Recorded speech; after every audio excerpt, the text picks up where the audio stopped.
Howdy folks! My name is Chance Barnett. I live in Dodge City. Born and bred right here. This is part of Main Street, the way it looks now, in the 21st century. This is a reconstruction of Front Street. We built it to show you what Dodge looked like in the 1800s. There were a lot of lawmen in Dodge City. Wyatt Earp and Bab Masterson, to name just two. My granddad was one of the last of the old-time sheriffs, and I will never forget his stories. Especially the tale of Mr. Bassett. He was one of the owners of the Long Branch Saloon. In 1875, Mr. Bassett was elected the first sheriff of Dodge City. Population 750, plus about 1,000 people drifting in from the trail. This is actually the story of young Chalky Jones, who walked 1,500 miles to get to Dodge.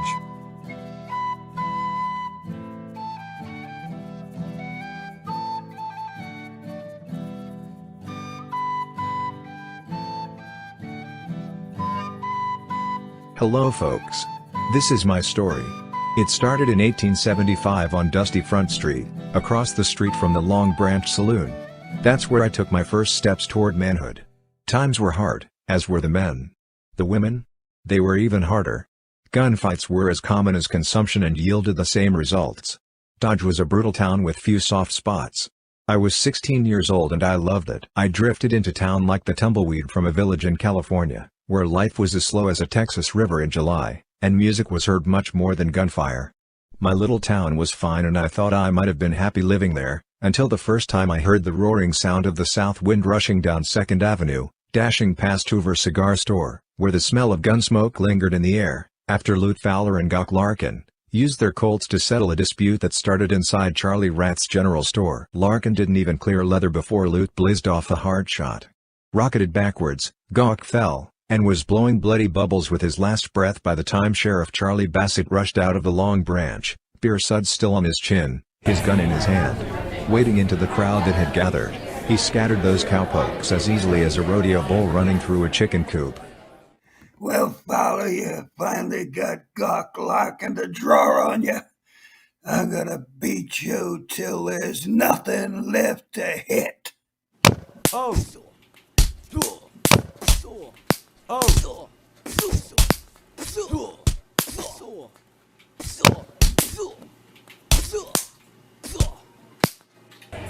Stop it, Bassett. I've had enough. You can't do nothing to me. It was a fair fight. Charlie Rath saw it, and so did everybody in his store. You're a rotten liar, Lute. You've been trying to goad Gawk into throwing down on you for months, and everybody in town knows it. You got him liquored up and you forced his hand. Larkin was no gunfighter. He was a bookish man. I ought to make you draw on me right now. Go on, draw. Draw, I said. Draw. Draw on me, Fowler. Either that,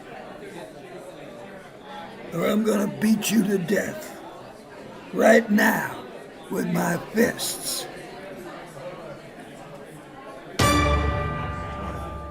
I got my first taste of Mr. Bassett's just as my second day in town. I wandered in from Lone Pine, walking all the way, 1,500 miles, on the White Alkali Trail. After many weeks of struggling along, I staggered down Front Street, more dead than alive, and collapsed in front of the general store. The Alkali Trail had coated me with a half-inch of white dust, and folks immediately started calling me Chalky, and that's the name I've gone by ever since. Mr. Rath gave me some grub and Mr. Grimmick said I could sleep in one of the empty stalls in his stable. But that wasn't good enough for Mr. Bassett. He heard about me and before 9 the next morning, he was at the stable questioning me. I'm Sheriff Bassett, kid. Where'd you come from? Well, Sheriff, I came in from California. I lived in a little town called Lone Pine. I've heard of Lone Pine, kid. It's very far from here. Where's your horse? I don't have a hoss, Sheriff Bassett. I came here on foot. Are you telling me that you walked all the way from Lone Pine, California to Dodge City, Kansas? Yes, sir, I did. Before he died, my pa always said that when the railroad comes to Dodge, the city's going to be smothered in gold, and be the biggest town in the West. First, my ma got the pox and died. Then a month later, my pa got the pox and he died too. I tried to run pa's spread by myself and I was doing pretty good till the men from the bank came. And what did those bankers want? They threw me off the land. They held a mortgage. They kicked me out with nothing but the $40 that ma and pa had been saving in a jar in the kitchen. I used that money for food that I ate along the trail, but the money ran out a week ago. Just before I left, I found out there were only 6 more payments due on the property. Well, Chalky, that's a sad story, but we got a problem. Dodge City has homeless laws. If you don't have a job, no place to stay, and no money, I gotta throw you in jail. Sorry, kid, that's the law. So, that's how my second night in Dodge City came to being spent in Mr. Bassett's jail. I didn't stay there long.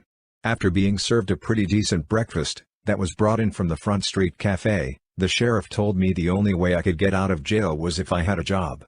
Then, he offered me $35 a month to work for him. I accepted and was immediately put to work swamping out the cells in the outbuildings of the jailhouse and the town hall. Later my duties were expanded to include running errands, fetching the mail, and some clerical work like sifting through the wanted posters, and tacking some of them up in various places around Dodge. Within 3 months the sheriff started training me for law work. A new 6-shooter, and a horse and saddle, were provided for me. Mr. Bassett even started letting me accompany him on his daily rounds. I got room and board at Mrs. Spinney's house for the lawman price of $4 a week.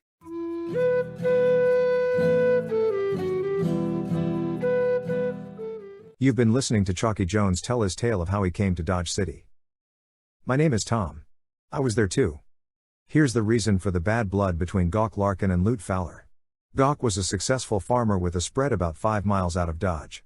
Fowler was a fast hand with a gun, and a gambler who took occasional jobs for drinking money when his luck was bad. During one such period, he hired on for a few weeks at the Larkin Ranch. He didn't much like Gawk, but he didn't mind Mrs. Larkin at all. Vicky Larkin was a tall and large-framed woman, with long hair, the color of honey from the hive. An ample woman, her assets were clearly displayed whenever she lent a hand with the chores, which was her custom. Fowler cast his eyes on Vicky Larkin with the intensity of a bear getting ready for a feast of spawning salmon. Gawk noticed Fowler's interest in Vicky, and the tensions between the two men escalated. As for Vicky, she never gave Lute Fowler any encouragement whatsoever. She was devoted to Gawk.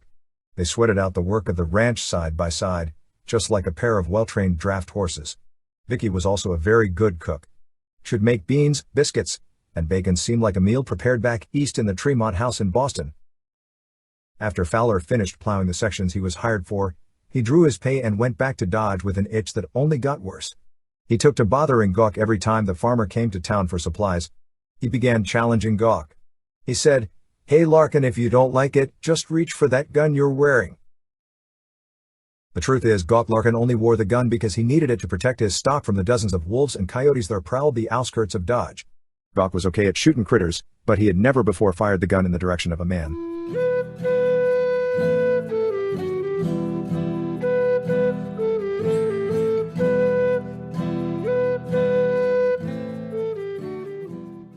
Finally, things came to an ugly head in Charlie Rath's store. There were about 10 customers inside when Lute Fowler started spreading his lies. He said, "I will tell you boys something, when I was plowing the fields for Gawk Larkin, I was also handling Mrs. Larkin's plowing. If you know what I mean." Gawk Larkin's face turned blood red. "Okay Fowler," he shouted, "I am gonna shoot you down like the mad dog you are." The boys in Charlie Rath's general store pleaded with Gawk to not go up against a fast draw artist like Fowler, but Gawk was enraged and he stomped out of the store with Fowler marching right behind. There was a wide, satisfied smile spread all across the gunfighter's face. Less than a minute later, Gawk Larkin fell mortally wounded on dusty Front Street. Mr. Bassett came running out of the Long Branch, beer suds clinging to his chin. Oh, you finally got Gawk Larkin the drawer on you. Take that! You can't do nothing to me. It was a fair fight. Charlie Rath saw it. and at least a dozen cowpoochers and farmers saw it. Gawk Larkin drew on me. I was only defending myself, Sheriff. And that's the law of the West, Bassett, and it is stronger than your law. You're a rotten liar, Loot.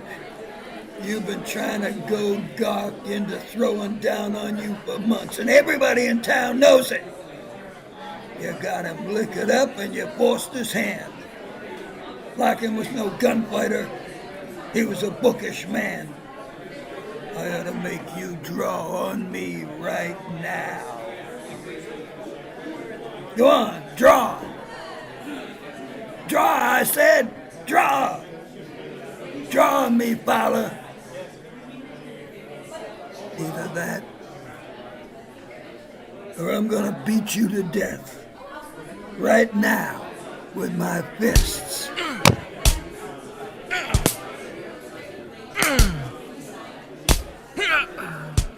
Chalky Jones and about a half dozen cowpokes pulled the sheriff off Luke Fowler, who was battered, bloody and senseless. Later, back in his office, the sheriff explained his frustration to Chalky. It was murder, Chalky. Murder. Gawk Larkin didn't stand a chance against Fowler. He didn't have a prayer. That's true, Mr. Bassett.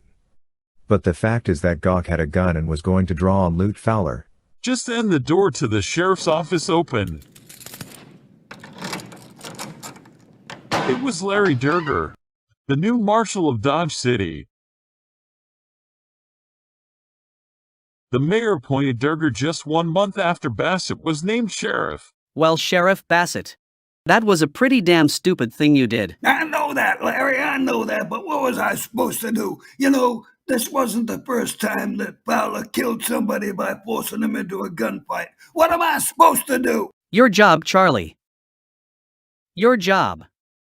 And your job is to keep the peace, not to bust up a man 'cause you can't jail him. You're just lucky that Chalky pulled you off before you did any permanent damage. Marshal, is Fowler okay? He's not hurt bad, Chalky. It was blood mostly, but if you had let it go on much longer, you'd have to put Charlie in one of his own cells. You still might have to. Fowler came to me to file a complaint. He left my office muttering that he's going to have you badge Charlie, and he might get it. He's going to see his lawyer Bart Kelton in Hayes City to get Judge Brookish to fire you. Yeah, I know Kelton. He's a part-time gambler and part-time lawyer and a full-time skunk. Him and Fowler ran a crooked faro game over in Saline County, though neither one ever got charged with anything. But I can't worry about that now. First thing I gotta do is ride over to Gawk's farm and give the sad news to the widow. I told the sheriff that he didn't have to tell Mrs. Larkin about the shooting. She knew about it. She had come to town for supplies and found out what happened. But the sheriff said he had to go there on some legal matters and to pay his respects. And he said, "I'm taking you with me, Chalky. You're my deputy now." So I went out to the stable to saddle up 2 horses. But while I was doing that, Lute Fowler was pushing his horse towards Hayes City. Still angry at Sheriff Bassett, he was hoping that his pal Kelton could make big trouble for the sheriff. Digging his spurs in hard, he galloped past the little-used trail that led to the Larkin Ranch, and headed on towards Hayes City. But then he got to thinking about Vicky Larkin, and he doubled back to the fork in the road. And this time he headed straight for the Larkin Ranch. When he got to the house, he snaked his way to an open window and saw Vicky inside putting some things into a carpet bag. He decided to give her a little going-away present. 10 minutes later, the sheriff and I rode up to the Larkin Ranch. We saw footsteps and drag marks leading from the front door around the side of the house. We followed the footprints, and as soon as we rounded the corner, we saw somebody dragging a lifeless body towards a gulch. Mr. Bassett drew his pistol and shouted, "Drop that weapon, you're under." A few minutes later, Sheriff Bassett and me were in the kitchen of the Larkin house. And Mr. Bassett said, You want to tell me about it, Vicky? How did it happen? There's not much to tell. In town, I heard that Fowler gunned down my husband. I came back here and got a gun. Upon learning that Fowler was going to Hayes City, I decided to ambush him along the way. As I was getting ready to leave, he walked through my front door just as bold as ice. With a poker face as cold as January, he said he was sorry for shooting Gawk, and he said it wasn't his fault. Fowler claimed Gawk pushed him into the gunfight. I had my pistol in my carpet bag, so I yanked it out, and blasted him right between the eyes. You know the rest. I was going to drop him into the gulch when you found me. It's murder, Vicky. I gotta take you in. Now I'm guessing the jury will go easy on you, but you're gonna have to go to trial. Why do I have to go to trial, Sheriff? My husband had a gun, but he had no chance against Lute Fowler. That was murder, but you didn't arrest him. Fowler had a gun, but he had no chance against me. It sounds like the same situation to me. I don't see any difference. Sheriff Bassett didn't say anything for a while. He looked up at the ceiling, then he got up from Vicky Larkin's kitchen table and he walked over to a window. He checked the sky and glanced at the cottonwood tree where our horses were munching on grass.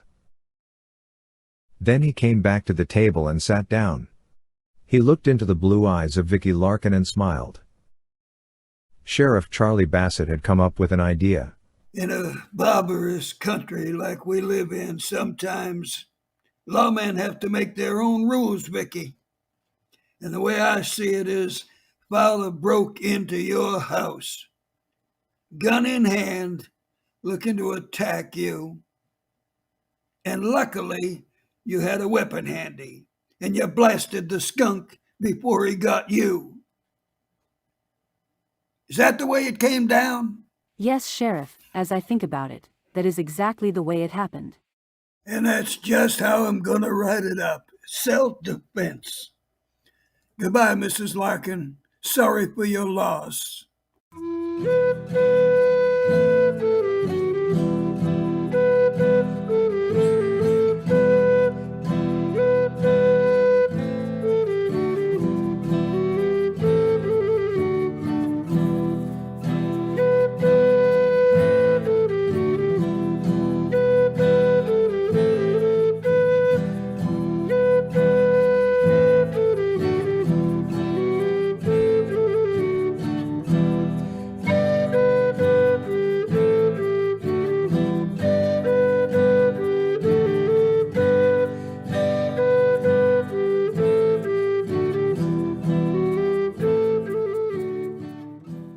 You've been listening to I Grew Up in Dodge City in 1875, written by Bill Russo, and presented by Short Story Theater. You can listen to more than 100 of our episodes on all podcast sites, or watch many of our tales that have been dramatized for video on YouTube. If you like this story, please hit the like button and subscribe to this channel. And come back again soon. Won't you?